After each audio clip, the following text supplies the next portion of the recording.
Welcome to Wales Tech Week 2021.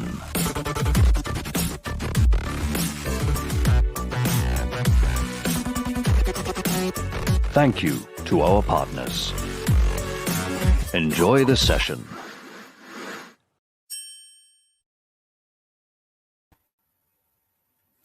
Good afternoon and welcome to the final session of today's theme on the Pillar Stage for Tech for All. I'm Avril Lewis, the Managing Director of Technology Connected, the network for the technology industry in Wales and the creator behind Wales Tech Week. Throughout the day this morning, we were welcomed by leaders in the industry to look at their careers and how they've built their career paths. We were then joined by our successful female founders, and we've just come off a session with Trudy Norris-Gray, looking at how important inclusivity and diversity is in attracting young people into STEM. I'm delighted this afternoon to be joined by my guests, who I will introduce shortly. But what we're going to do this afternoon is really wrap up, EDI, it is not an option. So really, what is equality, diversity and inclusion, and what do these words mean to people working in tech? In an ever-changing industry, diversity and inclusion are absolutely vital. And EDI is key to producing new ideas and innovative solutions. So what is stopping us from unlocking this potential? And what we'll be doing is looking in this session on how we can celebrate diversity in tech, while also shining a light on those areas that we still need to improve. So my esteemed guests this afternoon include Julianne Haines, who's the CEO of the Principality Building Society, Ross Maude, who's the Director of Digital at Companies House, Elizabeth East, who's the HR Development Partner for Chwarae, and we'll be rounded off with a video presentation from Lindsay, the Director of Infrastructure Operations at Amazon Web Services. So before I come to Elizabeth and Ross, let's hear from Julianne Haines.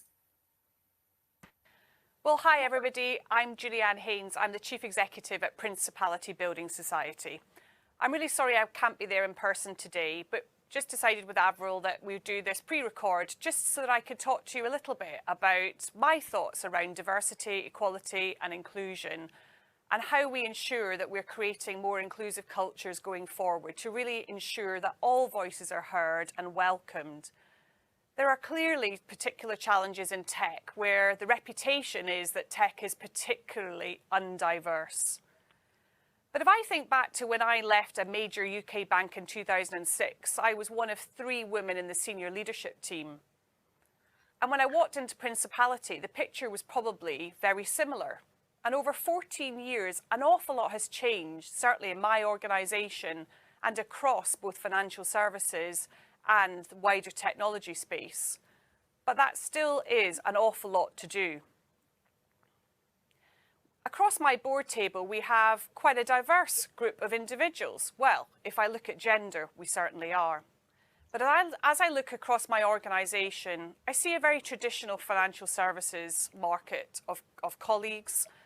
And I do wonder if we're really representing the communities and customers that we serve both today and in attracting customers for the future. So when I became appointed as Chief Executive in September 2020, I very much told my organisation and my board that diversity, inclusion and equality was going to be one of the major themes of my leadership.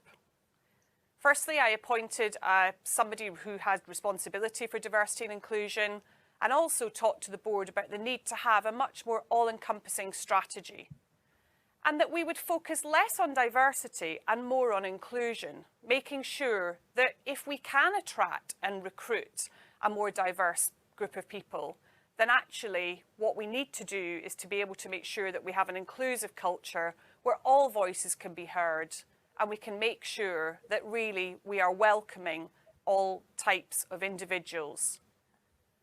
There are clearly some factors of diversity that are very visible, and whilst I was the first female chief executive in our organisation's history of 160 years, I felt very uncomfortable about that forming the backbone of our communication strategy when I was appointed.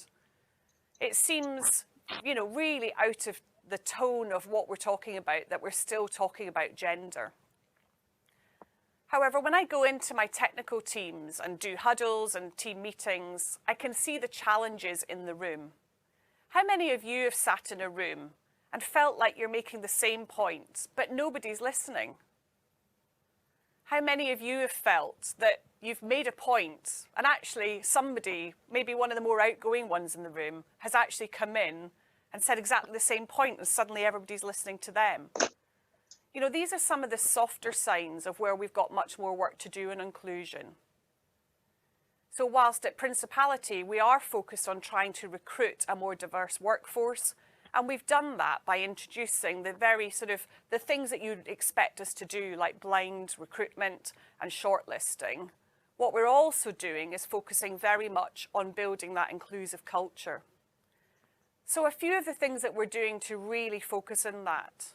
We're trying to create a coaching culture where leaders, instead of telling and giving their view, they very much coach individuals to come up with the answers and to feel comfortable in having a voice.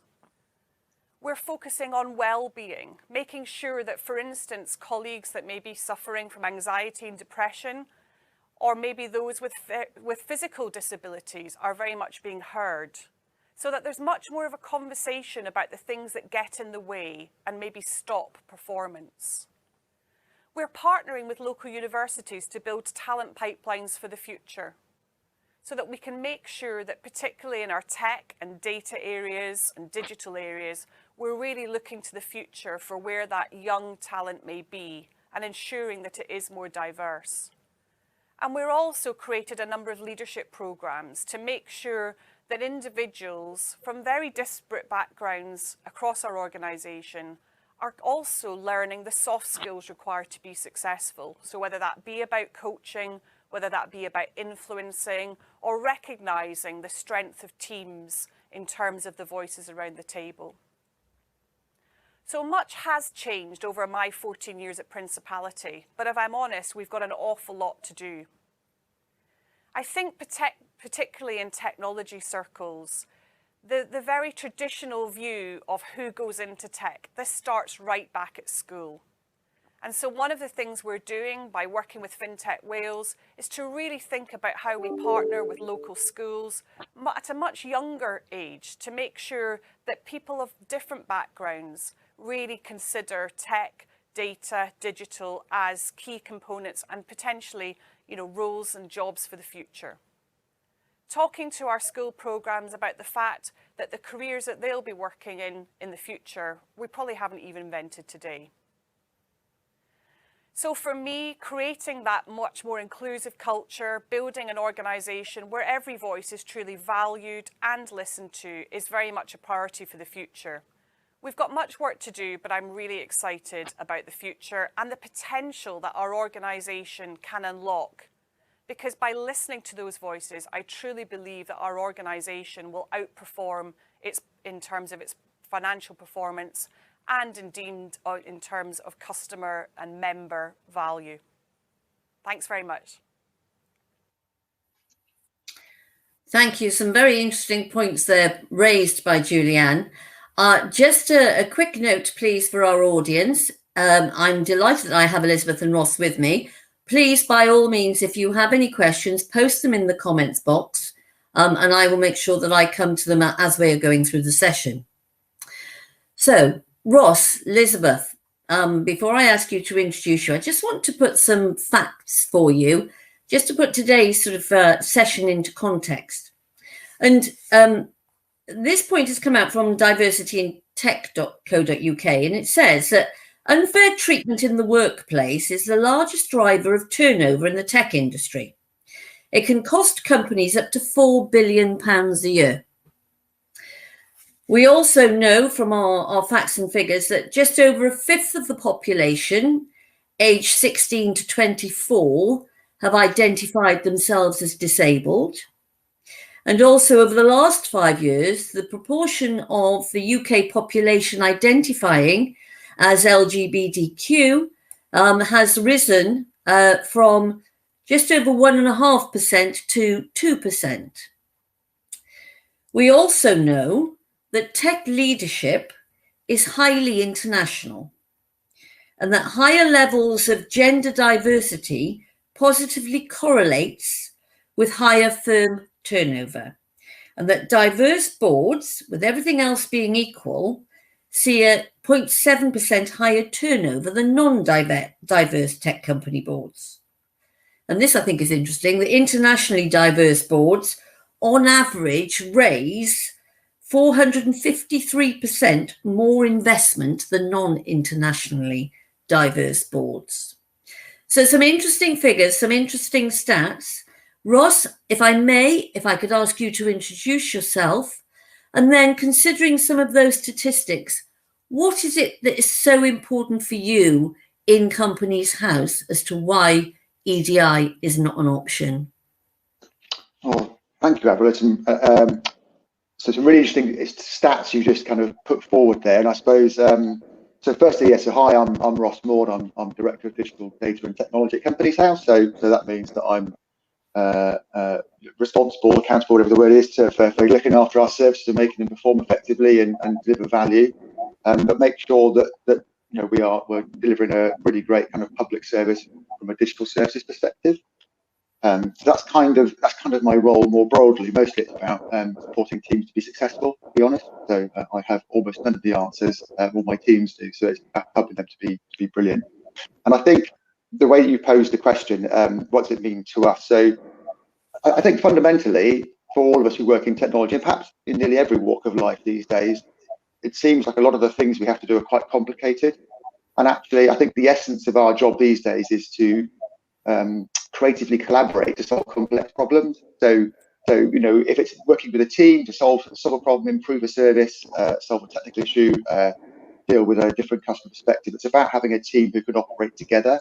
And I think some of the stats you just put forward there identify the fact that if you're trying to solve a problem and everyone's got the same perspective and background and skill set, you're all going to try and solve it in the same way, and ultimately that's going to limit your chance to be successful. And so for that, to be something that's a sustainable feeling within our organisation, it's not enough just to have diversity. Like Julianne said, actually, it's are all the voices being heard. So that's why it's essential fundamentally. Yeah. Sorry, we're having your mic is quite jittery. Can we just do a quick check on your mic for us so that the sound quality is much better? Do you want to try again? Is it better now? Yeah, we're getting Nick, we got a feedback on some kind there. Sorry, go on. I'll try my best to speak clearly and more slowly, which is sometimes a challenge for me, especially when I get excited. Okay, so I was trying to say that actually being able to solve problems as a team, as a group, is how we become effective and high performing. And if you try and solve that with a kind of very small set of skills and experiences, then you tend not to be as successful over the long run. And so for us, it's all about being high performing and making sure we have diverse colleagues with skills and backgrounds who are included and whose opinions are valued and listened to. And that's, for us, key. So how are you going about that? That's a really good question, actually. So there's a couple of things that we're doing. First of all, is to establish what diversity looks like for us. So we've done a lot of work in terms of building kind of figures and dashboards and KPIs to understand how diverse from a number of characteristics our teams are. That was a great starting point. Then we've looked at our recruitment processes to try and understand, where is diversity dropping out. We've looked at the communities that we don't have representation from and how we can outreach to those. And one of the key things we did is we created a post called Head of Innovation and Outreach, because it's a link for us between innovation and having diversity coming through the door. But the other thing we've done is we've done a whole lot of work around inclusion and standards and behaviour and getting voices heard, and actually did some work with Elizabeth's organisation in terms of a gender lensing report. So lots of activity to make sure that on the culture front, we spend 25% of our management time as a DDAP directorate speaking about culture, behaviour, standards and values to make sure that we're really setting a standard in terms of interaction. So a lot of things across the piece, but we can cover some in more detail perhaps. Okay, yeah, sure. I'll come back to you in a moment, because I think if you can just check your mic, whether it's jumping up and down on your clothing while I go to Elizabeth, that'd be really helpful. Hello, Elizabeth. If you'd be kind enough to introduce yourself and the organisation you work for, and then I think we'll pick up with some of the points that Julianne raised as well, along with Ross. Definitely. So I'm Elizabeth. I'm a HR development partner at Chwarae, and I actually work for Chwarae's commercial offering, the Fair Play Employer team, supporting other organisations with HR services. But our focus everything that we do is focused on equality, diversity and inclusion. So generally, a lot of the work that I do with organisations is quite bespoke and looks at whether they have certain underrepresented groups or certain policies or procedures that may be sort of harming the chance of inclusion within their workplaces. Okay, that's interesting. Can I just get an understanding though, because what I'm very conscious of is, EDI, everybody is talking about it. We all know that actions speak far louder than words. But when you're brought in, who invariably is bringing you in? Because I sense it's a bit like any kind of cultural change within organisations. Sometimes it's given to one person to go and sort, as opposed to it being changing culture within organisations. Can you expand a little on that for us? Definitely. I think in many organisations, there does tend to be one person, or whether they see it as, oh, that's HR's job. And it's definitely not. It needs to lead from the top. Now, generally, there will be a director or a board member or someone within that senior leadership team who's very passionate about it and may drive it.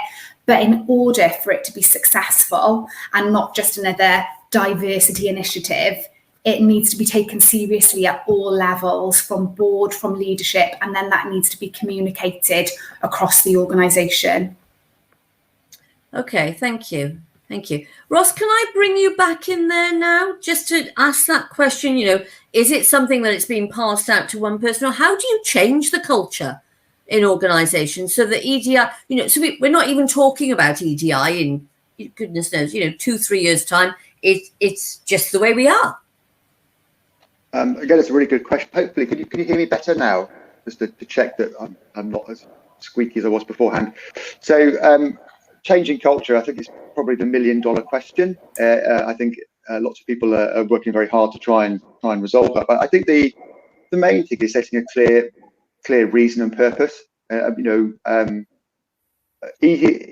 Equality, diversity and inclusion is a really important subject. It's the right thing to do, but actually at the heart of it is high performance. And if you want to be successful and have high performing teams in any walk of life, I would suggest then it's recognizing why the inclusivity of the culture is the engine of innovation for you.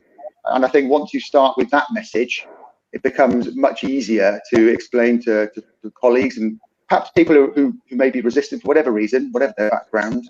It becomes much easier. Actually, this is about us being more high performing. It's about setting out the standards of collaboration. It's about creating a culture where people have psychological safety. That's really, really important, so that people feel they can be involved. So I'm going to adjust this slightly. Is that any better? I'll try that now. It's how people know they have psychological safety to speak out when they see things not hitting a standard, and they feel that they have the support of both the organisation and their peer group. And that really is a very kind of instrumental part of how we make sure that inclusion is on everyone's agenda, because ultimately it's about collaboration. If you can't collaborate, you can't solve problems, you won't be successful. And not listening to 1 or 2 or 3 members of an 8-person team, you're already losing 30-40% of the capacity of the team. And so it's, in those terms, it's quite straightforward about how we do that. Can you give us some real life examples of how you've put that into operation? Yeah, so we created a specific role to make sure that it's got constant attention. We have engagement groups across the organisation. We have a variety of networks for different groups. So we've got bereavement network, women's network, men's network. We've got the abilities network. We've got the FACE network, which is to do with diversity and faith. So there's the hearing network, which I'm a particular sponsor of. So there's a whole range of networks where these groups of folk can get together and talk, and share experience, and then they can be played outwards to the organisation to understand things from their perspective. And that's a really powerful piece, because it means that people can connect on areas that they have shared interest in, and they feel they have that stronger voice. So that's what we've done across the organisation, and a whole host of other work. Actually, I should be clear around recognition and reward, and recognising good performance. So those are some of the things we've done. In terms of specifically around inclusion, so we have a behaviours charter in my management team that we've published. We work in the open so people can see all of our standards. We kind of actively go out and seek colleagues' opinions about what's working, not what's working, and most importantly, if someone raises a concern, it's making sure it's actioned, it's taken seriously, and it's addressed in whatever way that needs to be addressed to get the outcome that we need. I think it's kind of being resolute in terms of recognising the importance of this on our agenda. And so one of the big things that my colleague Nicola kind of brought forward was the challenge about, we often talk about delivery. How often do we talk about culture? And that's what led us to devoting one of our weekly meetings a month. So we have 4 meetings a month as a leadership team. One of them is purely around culture, behaviour and inclusion. So we're spending 25% of our managerial sort of time talking about this, because it's that important, and that also sets a signal for everyone else that it's not like an agenda item that's just there to be covered off. It's we're dedicating a really large amount of our conversation to it, and we're getting positive results. Okay, I was going to ask that, because I mean, interestingly, I'm very conscious it's not a tick box, but if same old adage, if you don't measure it, you can't improve it. So just wondering how you go about measuring changing culture, and where are you seeing results? Gosh, all the difficult questions. So how do you measure culture change? Well, it's interesting, because there's a really great graphic from Gaping Void that culture is a feeling, not a checklist. It's how do you measure how people feel? So I suppose the easy answer would be, we have an annual civil service engagement score, which is great. That gives us kind of some data to work with, which includes how people feel about inclusion, or if they feel they've been excluded or seen things that bullying or harassment, and how it's being dealt with. And obviously we take those figures really seriously. But also the engagement groups. So we've got I don't perceive myself as being very hierarchical, very much kind of working with people, but I can't forget that I am actually ultimately accountable for lots of things, and I do have a position in the organisation. So if I go and ask people, they might not be 100% honest for whatever reason about how they feel, but having engagement networks at all levels, having different networks across the organisation, means that people really do have a voice, and it means they can surface concerns that or should I or shouldn't I? Absolutely, they should, because if it's not raised, it can't be addressed. And so I think it's more about the quality of the conversation you have. So if the conversation is just purely about delivery, you're not spending time talking about culture, and therefore you're missing something in that engine of innovation. So yeah, not really I can't give you like a hard Excel spreadsheet of how we measure culture, but there's a lot of ways of temperature checking, I think, and then also getting lots of other people's views, because I haven't got the answer, so I need to get lots of other people's views involved in how we should do this. Okay, thank you. I'm just very conscious, and Elizabeth, I'll come to you with this, that the tech industry is growing exponentially. We know that the demand for tech skills is only going to accelerate. It is not in any shape or form going to decrease. There has always been a worldwide shortage of tech skills. How can organizations, look at their employee value proposition? How can we ensure that, that EVP that is going to look at attracting new talent in to the tech industry, how do we make sure that we've got inclusivity and diversity and equality just, thread through, so it's seamless? Yeah, I think there are so many things that organisations can do, and I do think that it should form part really of their corporate social responsibility strategy. Lots of organisations do go and work with sort of universities or colleges, but I think we need to go deeper than that. We need to be within secondary schools. We need to go out to local communities at a community level, because otherwise people are going to be missed. There are going to be underrepresented groups because we're not reaching them. We do have the upper hand with social media now that can be used to support this and support that reach. And it's thinking about the imagery that's used to sort of have those role models out there, and also real life case studies of women in tech, of people with disabilities within tech, of Black young people that have got into tech. You know, share those stories and share their successes and celebrate that diversity. And that's the key to attracting that future talent pipeline into those organisations. Going out and working with universities is fantastic, you know, when you're getting those key skills there potentially straight in.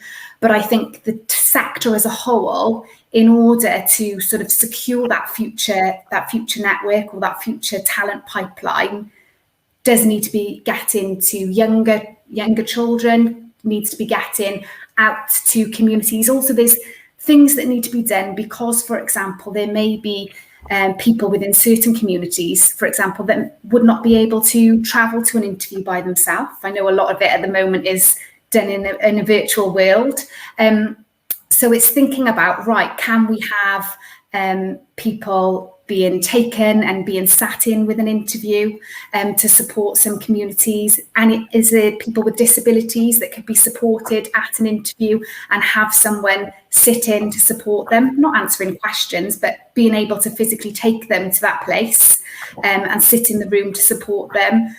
So much more that we can do. And I think it's about organisations being creative and being a bit bold and brave, and using that imagery and using those case studies to really get it out there and send those messages that they want to attract the best diverse team that they possibly can. Okay, I think that's, you've made some really, really good points there. I think that's particularly interesting because I think fundamentally most organisations appreciate the significance of, you know, if they've got a diverse customer base, they need to have a diverse workforce to be able to address those customers' issues, without a doubt. And we know there is such a shortage of talent, and we go down, and tomorrow we'll be discussing this, but we go down some traditional routes. You know, we will go to schools, we will go to FE, we will go to university, but you make some very good points. I'm not sure our tech industry, or I think it is an area that our tech industry could most definitely expand upon, is in terms of the engagement with the local communities. You know, the local communities, those different areas of our populations, the different areas of our geography that we need to engage with. So I think that that's a particularly interesting issue. What I would say in defence of the tech industry is in Wales, it's 85% SME or micro. So what can we do collectively, I think, you know, looking at some of the larger organisations we've got, like Ross's, who's obviously doing some really, really good work, you know, in bringing together the tech community, whether it be large, private, public, small or micro, because we have very, very agile, dynamic New Start community as well. What maybe we could be doing more as a collective to look to engage with those communities that we are currently not engaging with? Yeah, I think there's lots of organisations out there that SMEs can partner with, and especially if you're doing it collectively. So, for example, there's an organisation called BYP, which stands for Black Young Professionals. They will advertise jobs for you. They will deliver talks with organisations. There's also EAST, which is the Ethnic Youth Support Team in Wales.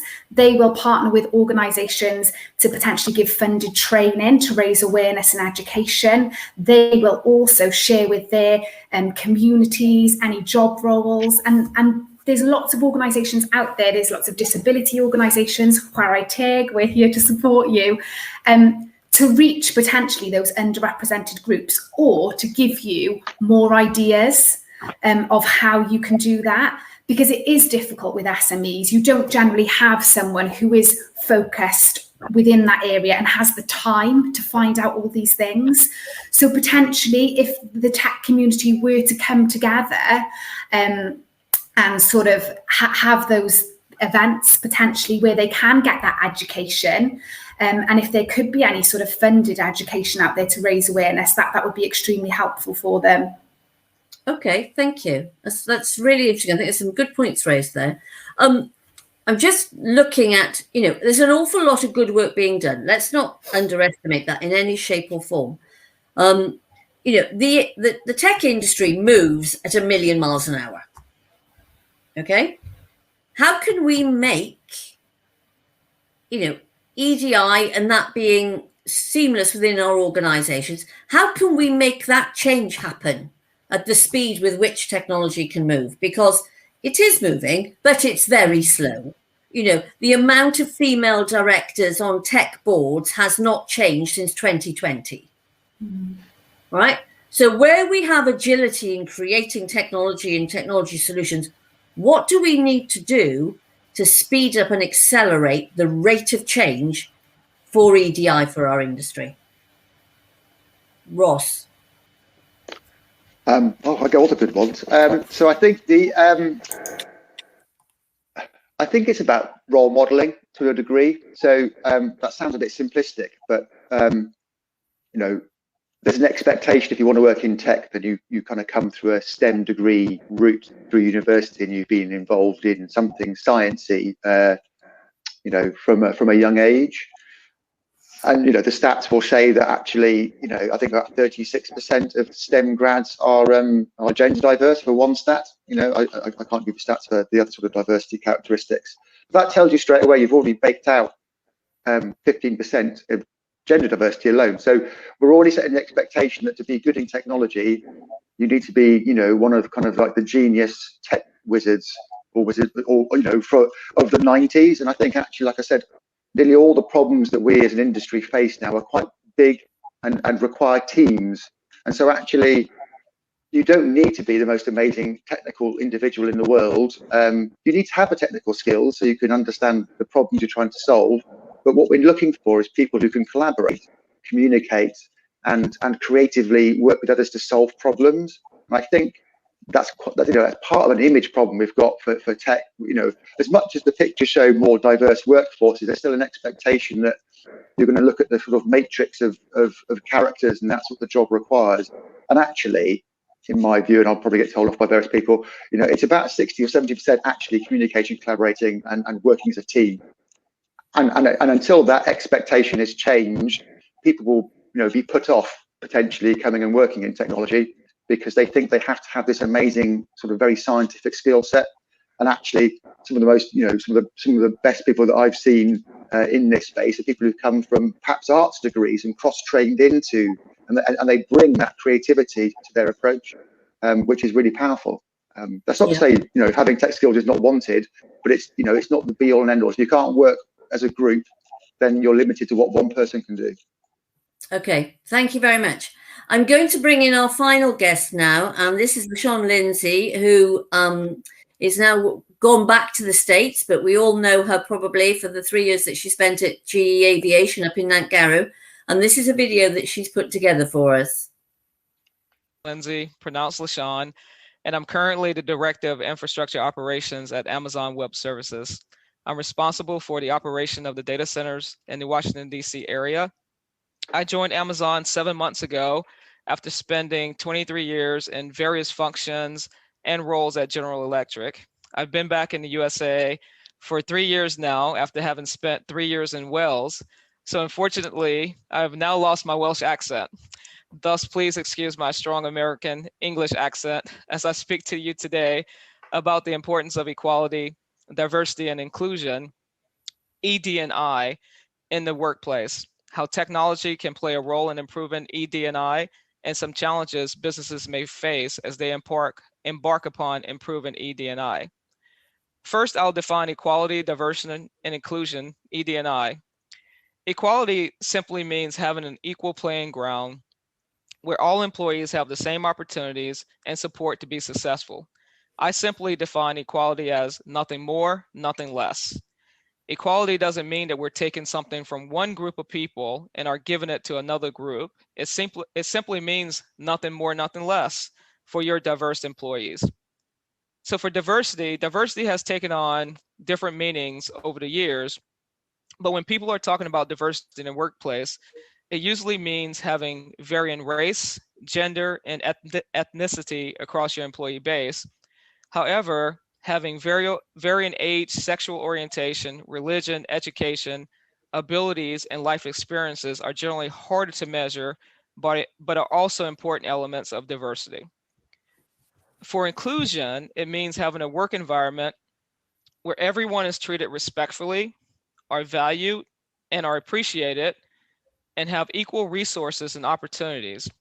There's that word equal that I mentioned earlier when I spoke of equality.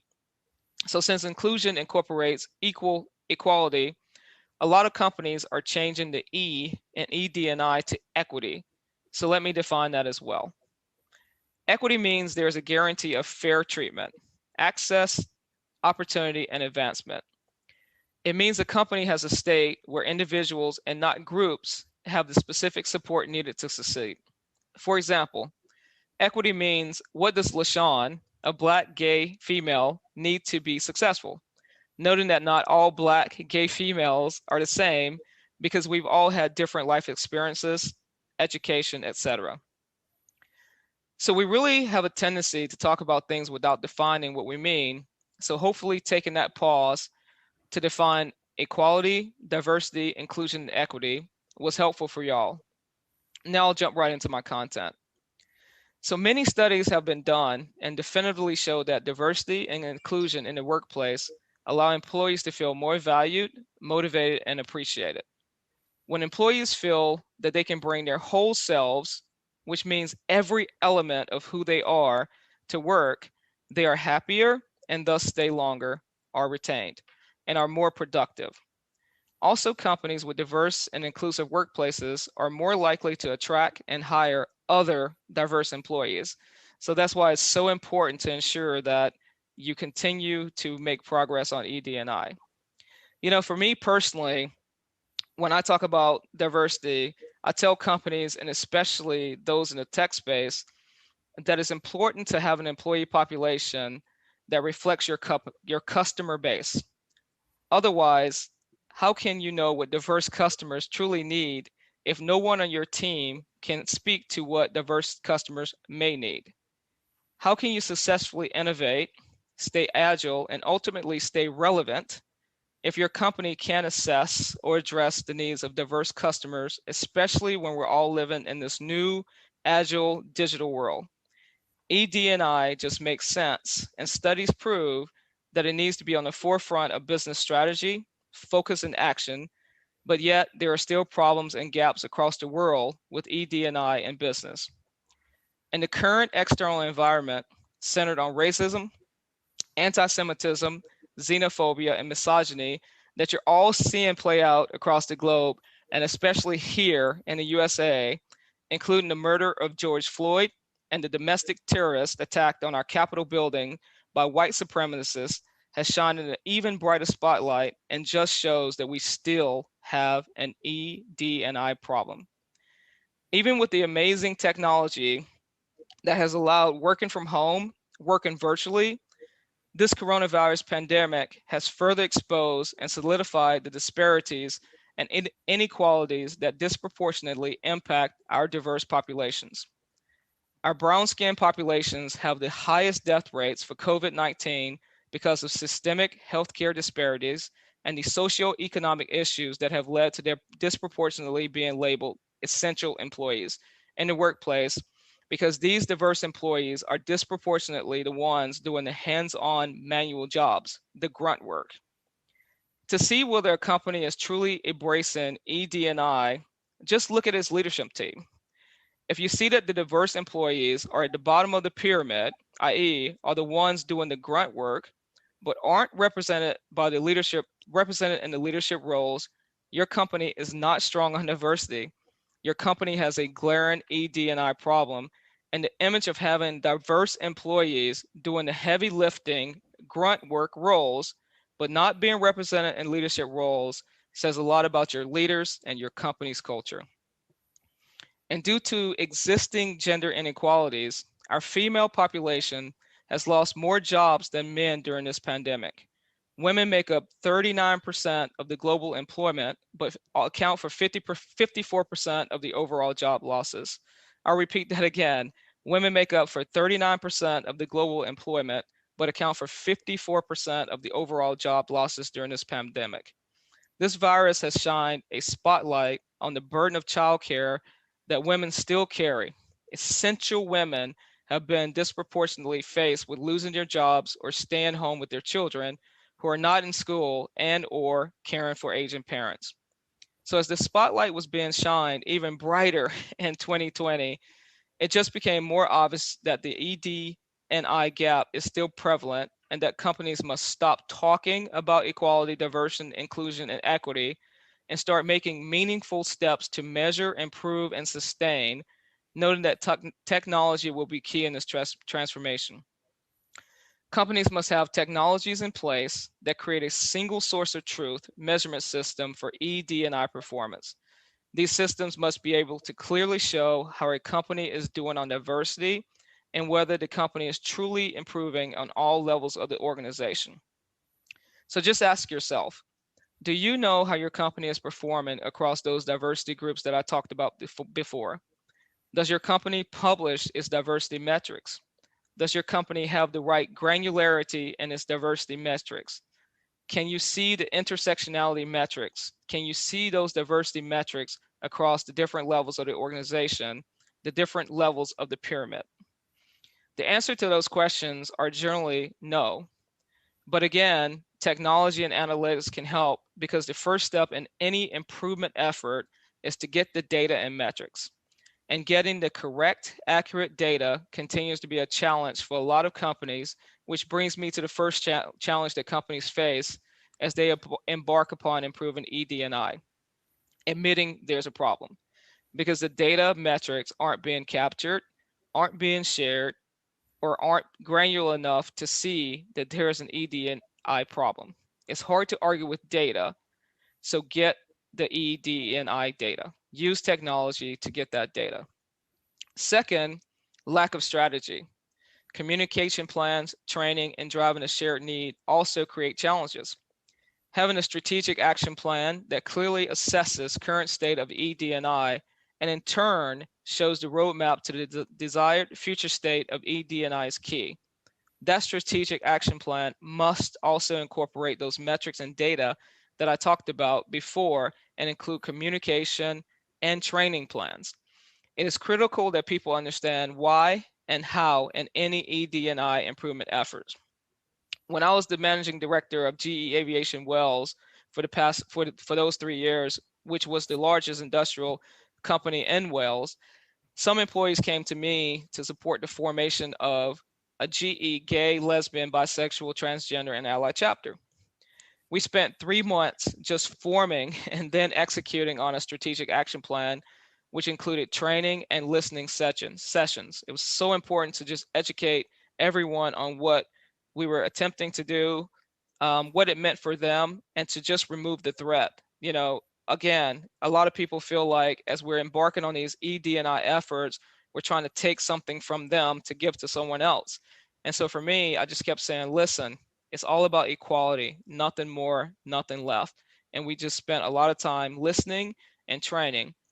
And then once we launched our chapter, the GE Aviation Wales chapter became GE's largest gay, lesbian, bisexual, transgender, and ally chapter in the UK, and all of the UK.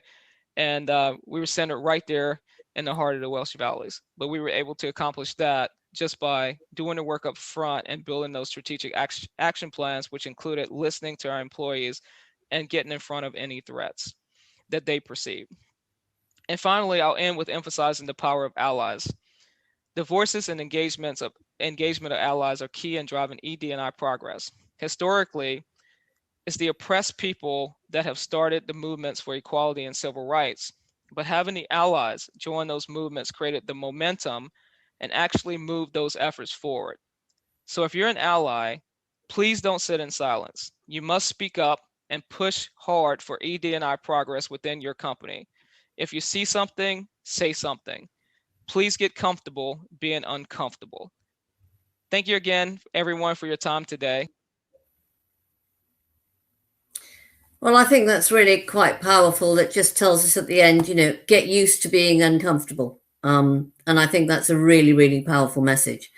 I would like to say that one point that's come in on the comments is, we talk a lot about what we're doing, but what we mustn't forget is, looking at what is the conscious and the unconscious bias in the decisions that we make when we are recruiting people. So I think, a lot is being done, but we know if we can put the effort into changing the way that we can change with speed and technology, the way we can change our EDI landscapes, I think will be extremely powerful.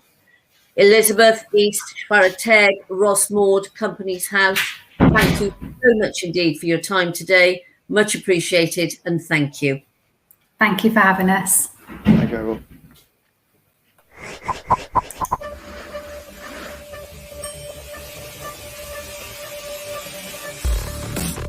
Thank you for watching. Rewatch all of our sessions online. Thank you to our partners.